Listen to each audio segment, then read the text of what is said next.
સર્વ વૈષ્ણવોને જય શ્રી કૃષ્ણ. પ્રભુ નંદ કુમારો મેં સ્વામીની વૃષભાનુજા કૃતાર્થોહમ કૃતાર્થોહમ કૃતાર્થોહમ ન સંશય.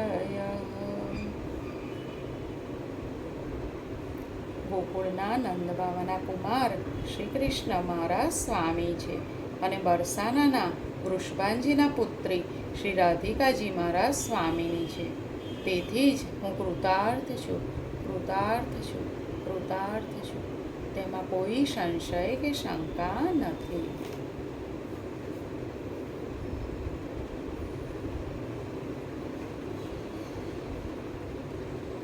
અગાઉ આપણે જોયું કે ઉદ્ધવે શ્યામને શું કીધું કે હું પાછો વળી જાઉં છું.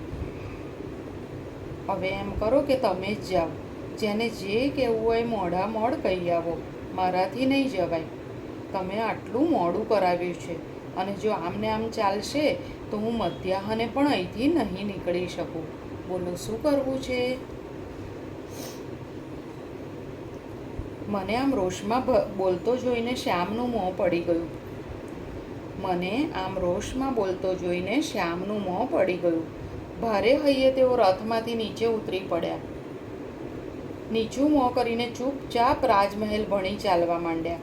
મને દુઃખ તો થયું, પરંતુ આમ કર્યા વિના કાનુડાનું ગાંડ પણ છૂટવાનું ન હતું. મારી યુક્તિ કારગત નીવડી. મેં છુટકારાનો દમ ખેંચ્યો અને એક પળ પણ બગાડ્યા વિના મેં રથને વ્રજભૂમિની દિશામાં દોડાવી મૂક્યો. આટલું કહીને ઉદ્ધવજી અટકી ગયા. પ્રસંગને એવી ચરમસીમાએ લાવીને એમણે મૂકી દીધો હતો કે સૌ નિસ્તબ્ધ અને નિશ્ચેતન થઈ ગયા હતા. ક્યારનોય અસ્ખલિતપણે વહેતો વાણી પ્રવાહ એકાએક અટકી ગયો, તો પણ એની અસર શ્રોતા રાણીઓ પર ન થઈ. એ તો એમને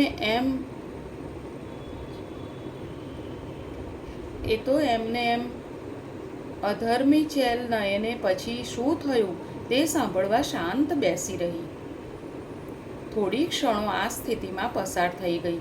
ત્યાં તો રાત્રિનો દ્વિતીય પ્રહર પૂરો થયાની સૂચના આપતી આલબેલ સાથે મુખ્ય દુર્ગના સંત્રીએ ઘંટનાદ કર્યો અને સૌ રાણીઓ તંદ્રામાંથી ઝબકીને જાગી ગઈ. ઉદ્ધવે રૂકમણીને કહ્યું, ભાભીશ્રી, આગળનો પ્રસંગ પછી કોઈ વાર નિરાતે કહેવાનો રાખીએ તો કેમ? ઉદ્ધવે રૂકમણીને કહ્યું, ભાભીશ્રી, આગળનો પ્રસંગ પછી કોઈ વાર નિરાતે કહેવાનો રાખીએ તો કેમ? રાત્રિના 2 પ્રહર વીતી ગયા છે. આપ સૌને સૂવાનો સમય પણ થઈ ગયો છે ને પ્રભુ ત્યાં એકલા કદાચ અકળાતા હશે. રૂકમણી એકદમ બોલી ઉઠ્યા, ના ના ઉદ્ધવ, તમે પ્રભુની ચિંતા ના કરશો. હજી 1 પ્રહર સુધી તેઓ જાગવાના છે અને અર્જુનજી સાથે ચર્ચા વિચારણા કરવામાં નિમગ્ન છે. હું એમને કહીને જ આવી છું કે મારે પાછા વળતા મોડું જ થશે. તેથી તમે એ બાજુની ચિંતા છોડી દો. હવે અમારી વાત કહું તો સૂવાનો સમય થયો હોય કે ના થયો હોય, પરંતુ આ પ્રસંગ પૂરેપૂરો સાંભળ્યા વિના અમારામાંથી કોઈને પણ ઊંઘ આવવાની નથી. પછી જુઓ, એમાંથી કોઈને અહીંથી ઉઠવાની ઈચ્છા છે? તમે પૂછી જુઓ. અને પટરાણીના સૂરમાં સૂર પુરાવતી 7 રાણીઓએ ઉદ્ધવજીને હૃદયપૂર્વક વિનંતી કરી કે થોડો વિશ્રામ લેવો હોય તો લઈને પણ તેઓ અત્યારે આ પ્રસંગ પૂરો કહી જ દે. ઉદ્ધવ મનમાં હરખાયા. આખર તો આ પણ પ્રભુની જ કોઈ લીલા છે એવું સમજીને એમણે સસ્મિત સાથે કહ્યું, તો બસ, મારે તો વિશ્રામની કોઈ જરૂર નથી. તમે કહો એટલે શરૂ કરું. ત્યાં તો અંદર ગયેલા સત્યારાણી ઝડપથી પાછા આવીને બોલ્યા, હું ફળાહારની અને દુગ્ધપાનની વ્યવસ્થા કરાવીને આવું છું. હું ફળાહારની અને દુગ્ધપાનની વ્યવસ્થા કરાવીને આવી છું. એને ન્યાય આપીને સૌ થોડા સ્વસ્થ થાવ. પછી નિરાતે આપણે આગળનો પ્રસંગ દિયરજી પાસેથી સાંભળીએ. સૌએ સહર્ષ સંમતિ આપી. એટલે અલ્પાહાર આવે ત્યાં સુધી હાથ મોં ધોઈ પુનઃ સ્વસ્થ થવા સૌ એક પછી એક ઉઠવા લાગ્યા. અહીંયા પ્રકરણ 16મું સમાપ્ત થાય છે. પ્રથમ મિલનથી નવ ગળ્યું ઉદ્ધવ જ્ઞાન ગુમાન, લીલા કરી લીલાધરે પુનઃ વ્રજ પ્રસ્થાન. જ્ઞાન કર્મને ભક્તિની અનુપમ આ દાસ્તાન, ઉદ્ધવ કૃષ્ણ ને રાધિકા નિજ પથ પર મસ્તાન. પ્રથમ મિલનથી નવ ગળ્યું ઉદ્ધવ જ્ઞાન ગુમાન, લીલા કરી લીલાધરે પુનઃ વ્રજ પ્રસ્થાન. જ્ઞાન કર્મને ભક્તિની અનુપમ આ દાસ્તાન, ઉદ્ધવ કૃષ્ણ ને રાધિકા નિજ પથ પર મસ્તાન. હવે છે પ્રકરણ 17મું, ઉદ્ધવના જ્ઞાન ગર્વનું ખંડન. ઉદ્ધવના જ્ઞાન ગર્વનું ખંડન. ફળાહાર અને દુગ્ધાપાન યુક્ત અલ્પાહારનો કાર્યક્રમ ઝટપટ પતાવી દઈને સૌ પાછા પૂર્ણ જિજ્ઞાસુ થઈને શ્રી કૃષ્ણ સખા ઉદ્ધવના સ્વાનુભવનું શ્રવણપાન કરવા માટે નિયત સ્થાને ગોઠવાઈ ગયા. ઉદ્ધવ તો ક્યારાય વર્ષો પૂર્વેના એ દિવ્ય સુખદ સંસ્મરણોની પુનિત સારવાણીમાં પોતાના ચિત્તને ઝબોળીને આનંદ વિભોર સ્થિતિમાં લગભગ ધ્યાનસ્થ જ હતા. તેથી મુખવાસ આપવાના બહાને સત્યારાણીએ તેમનો તંદ્રાભંગ કર્યો કે તરત જ તેમણે નેત્રો બીડેલા જ રાખીને જાણે આખો દેખ્યો અહેવાલ પ્રસારિત કરતા હોય તે રીતે પોતાની દ્વિતીય વ્રજયાત્રાની ફલશ્રુતિ કહેવા માંડી. મારી એ ધારણા હતી કે બપોરના ભોજન સમયે તો હું નંદ યશોદાને ત્યાં પહોંચી જ જઈશ. ઉદ્ધવજી કહે છે કે મારી એ ધારણા હતી કે બપોરના ભોજન સમયે તો હું નંદ યશોદાને ત્યાં પહોંચી જ જઈશ, પરંતુ મારી એ ધારણા ખોટી પડી. કેમ કે જે રથમાં અક્રૂરજી શ્રી કૃષ્ણ બલરામને મથુરા લઈ ગયા હતા તે જ રથને પાછો વ્રજમાં જતો જોઈને ઊભે રસ્તે વ્રજવાસીઓએ આગળ ફરી વળીને રથને રોકવા માંડ્યો. શ્યામે કહ્યું હતું તેવું જ થયું. લોકો ભૂલાવામાં પડી જવા લાગ્યા. વસ્ત્રાભૂષણ અને રૂપરંગ બધું જ શ્રી કૃષ્ણ સમાન હોવાથી હું યશોદાનંદન નંદનંદન કૃષ્ણ કનૈયો જ છું એમ માનીને લોકો મારું સ્વાગત કરવા લાગ્યા. મારી સમક્ષ ભેટ સોગાદ ધરવા લાગ્યા. એમના પ્રિય નંદલાલના પુનરાગમનને નૃત્યગાનથી વધાવવા લાગ્યા. મારા રથમાં ચડી જઈને મારા વારણા ઓવારણા લેવા લાગ્યા અને મને પ્રેમથી એમના સ્વહસ્તે ખવડાવવા પીવડાવવા પણ લાગ્યા. હું સમજાવીને કેટલાને સમજાવું. હું એમનો વ્રજેન્દ્ર નંદન ગિરધર ગોપાળ બંસીધર બાકે બિહારી નથી. હું તો દેવકી નંદન વાસુદેવ શ્રી કૃષ્ણનો ભાઈ, ભક્ત અને સખા ઉદ્ધવ છું. મારું કાંઈ ન ચાલ્યું. ટોળે ટોળા જ્યાં ઘેરી વળ્યા હોય ત્યાં એમના પ્રચંડ હર્ષનાદમાં મારો એકલાનો અવાજ તો ક્યાંય દબાઈ ગયો. હારી થાકીને મેં ચૂપકીદી સેવી અને એમને જેમ કરવું હોય તેમ કરવા દીધું. ઝટ મારો એમનાથી છુટકારો થાય એ આશાએ. પરિણામ એ આવ્યું કે અત્યંત ભાવથી ભેટ ધરેલ માખણ, મહીં, છાશ, રોટલા અને મધુર ફળોથી મારું મધ્યાહન ભોજન તો રસ્તામાં જ પતી ગયું અને મારો રથ ખરેખર વ્રજભૂમિમાં પહોંચ્યો ત્યારે તો લગભગ સાંજ પડી ગઈ. હાશ, આખરે પહોંચી તો ગયો. એવા આત્મસંતોષ સાથે મારા રથે જ્યારે શ્યામ સુંદરની લીલાભૂમિમાં પ્રવેશ કર્યો ત્યારે ગાયોના ધણ ગોકુળમાં પ્રવેશી રહ્યા હતા. જ્યારે મેં મારા રથે શ્યામ સુંદરની લીલાભૂમિમાં પ્રવેશ કર્યો ત્યારે ગાયોના ધણ ગોકુળમાં પ્રવેશી રહ્યા હતા. મેં રથના અશ્વોની ગતિ ધીમી પાડી. અહીં મને પહેલો જ એક વિચિત્ર અનુભવ થયો. ગોરજના ગોટે ગોટ તો હજી હવામાં જ ઘૂમી રહ્યા હતા ને ત્યાં તો વ્રજભૂમિ ઉપર પથરાયેલી વ્રજરજને થયું કે એમનો કાનકુંવર જે સુવર્ણ રથમાં ગયેલો તે રથ પાછો આવી ગયો.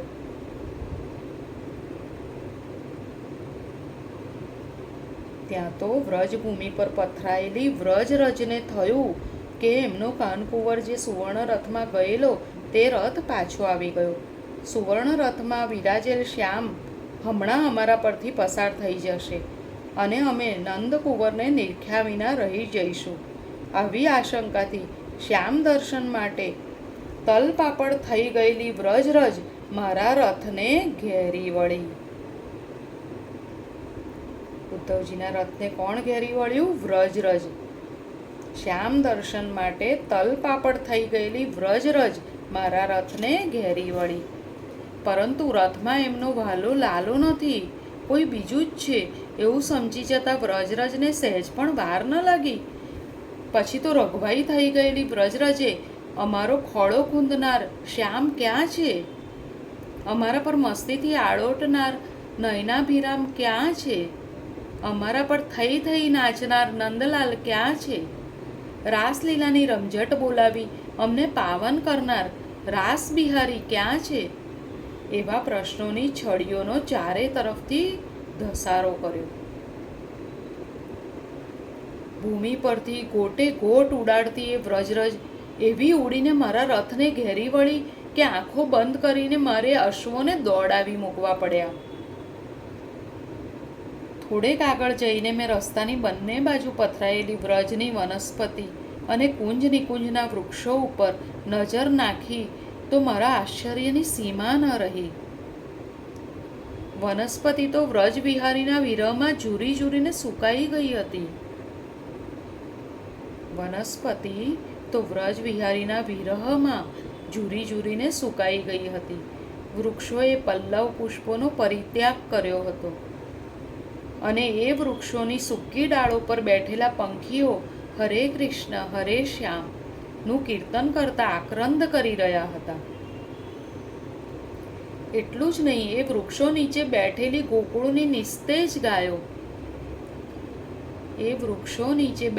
ગોકુળની નિસ્તેજ ગાયો મથુરાની દિશામાં નિહાળી નિહાળીને હંબા હંબા કરતી ભાંભરી રહી હતી. વ્રજના પેલા તોફાની વાંદરા અને માકડા ડાયા ડમરાને ઉદાસ થઈને ઝાડ ઉપર નિષ્ક્રિયપણે બેસી રહ્યા હતા.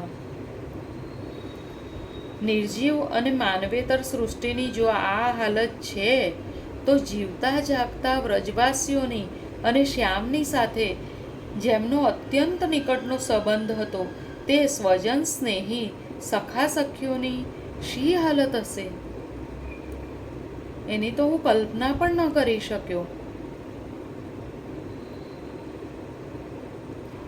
મારી જ્ઞાનાડંબરયુક્ત દ્રષ્ટિને તો માત્ર એટલું જ દેખાયું કે આ સૌ દુખિયારા અને અજ્ઞાન વ્રજવાસીઓનો ઉદ્ધાર કરવાનું ભગવત કાર્ય શ્રી કૃષ્ણે મને સોંપ્યું છે.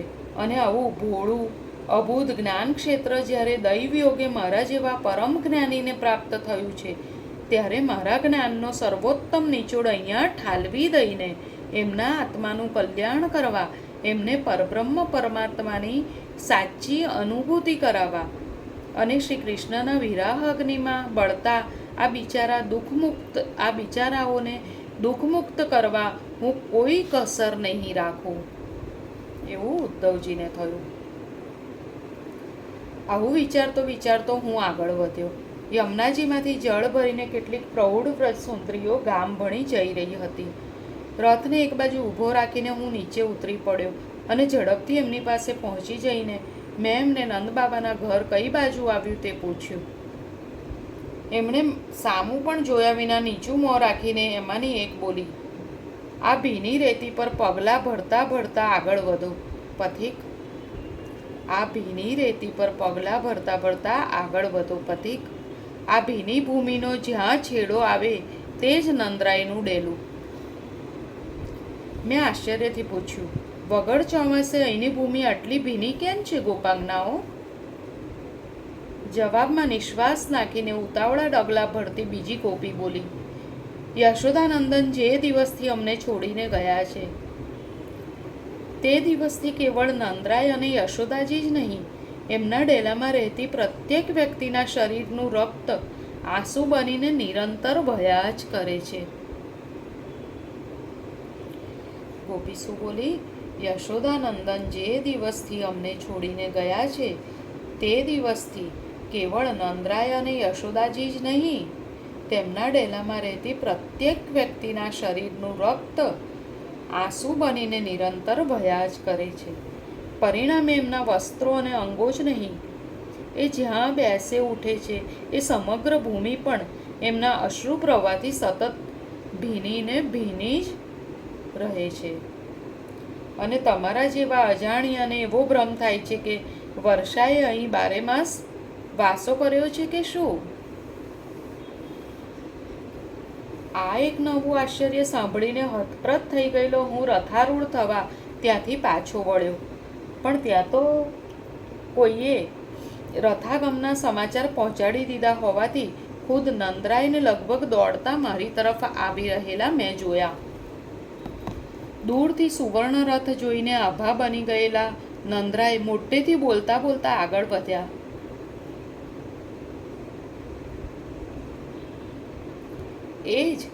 આ તો એ જ રથ. અક્રૂરજી, આ જ રથમાં રામશ્યામને મથુરા લઈ ગયા હતા. જરૂર મારો લાલો પાછો આવ્યો લાગે છે. અને દૂરથી પિતાંબરધારી મોર મુગટધારી મને જોતા જ એમનું રોમ રોમ પુલકિત બની ગયું. આંખમાંથી આનંદાશ્રુ વહેવા લાગ્યા. અને હા હા, એ તો મારો શ્યામ જ છે એવી બૂમ પાડીને મને ભેટી પડવા આગળ વધ્યા.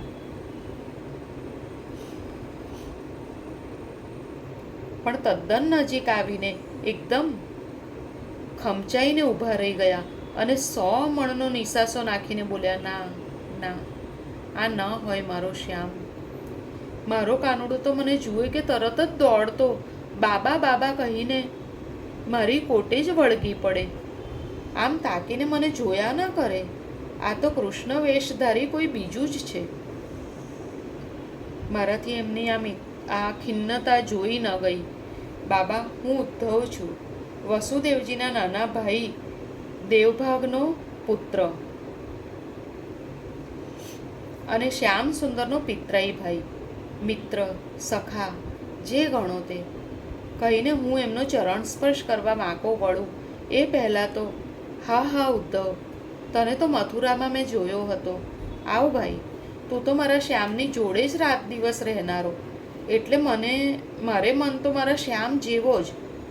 એમ કહીને તેઓ મને ભેટી પડ્યા.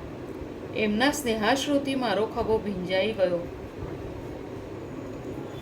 થોડી વારમાં ભાવાવેશ શાંત પડતા તેમણે એક હાથે અશ્વની લગામ પકડી. મારા લાલાનું ઘર અહીંથી થોડું જ દૂર છે, આપણે ચાલતા જ જઈએ. એમ કહીને બીજો હાથ મારા ખભે મૂકીને રથને નંદભવન તરફ દોર્યો. પછી ડેલામાં પગ મૂકતાની સાથે જ યશોદાજીને સાદ પાડ્યો. લાલાની માં, અરે યશોદા, સાંભળે છે? જોતો ખરી, આપણે ત્યાં કોણ આવ્યું છે? નંદરાયનો સાથ સાંભળી યશોદાજી રસોડામાંથી બહાર આવ્યા. દ્વારમાંથી જ નંદરાયને વળગીને ઊભેલા મને જોઈને એમને પણ પહેલી નજરે એવો જ ભાસ થયો કે એમનો લાલો જ આવ્યો છે. અને એટલે રડી રડીને થોડી નિસ્તેજ થયેલી અને અંદર સળગતા લાકડા ઉપર વારંવાર અશ્રુજળ પાડ્યા કરવાથી પેદા થતા ધુમાડાના લીધે સતત બળ્યા કરતી આંખો બે હાથે મસળીને મારી તરફ આગળ વધતા વધતા એ તો હરખથી બોલવા લાગ્યા. આવી ગયો મારો પ્રાણ. મને તો ખાતરી હતી કે એની આ યશોદા માવડીના વિના એને બીજા કોઈની પાસે રહેવાનું ફાવે જ નહીં. અને એની ગંગી ગાવડી વિના બીજા કોઈનું દૂધ માખણ એને ભાવે જ નહીં. લોકો ભલે ને કહેતા હોય કે પારકા જણ્યા લાખ જતન કરે તોય પોતાના થાય નહીં, પણ મને તો ગળા સુધી ખાતરી હતી કે મારો કાનુડો મને મૂકીને ક્યાંય જાય જ નહીં.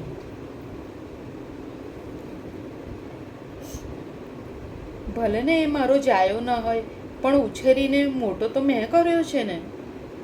ભલે ને એની નસોમાં લોહી દેવકીનું વહેતું હોય, પણ એના મોઢામાં હજી દૂધ તો આ યશોદાનું જ ફરે છે.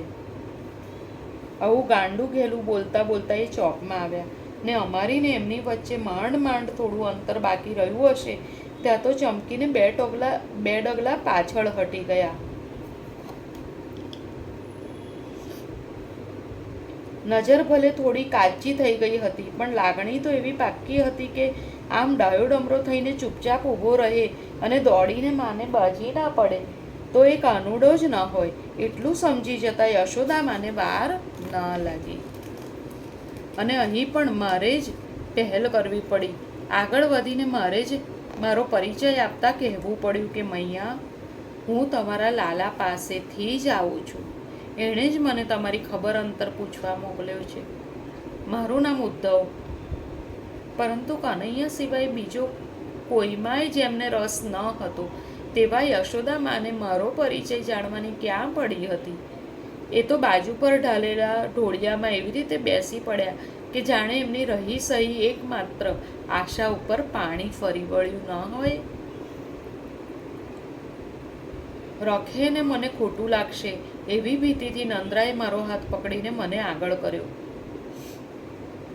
અને ખૂબ લાગણીસભર વાણીમાં યશોદાજીને સમજાવવા માંડ્યા.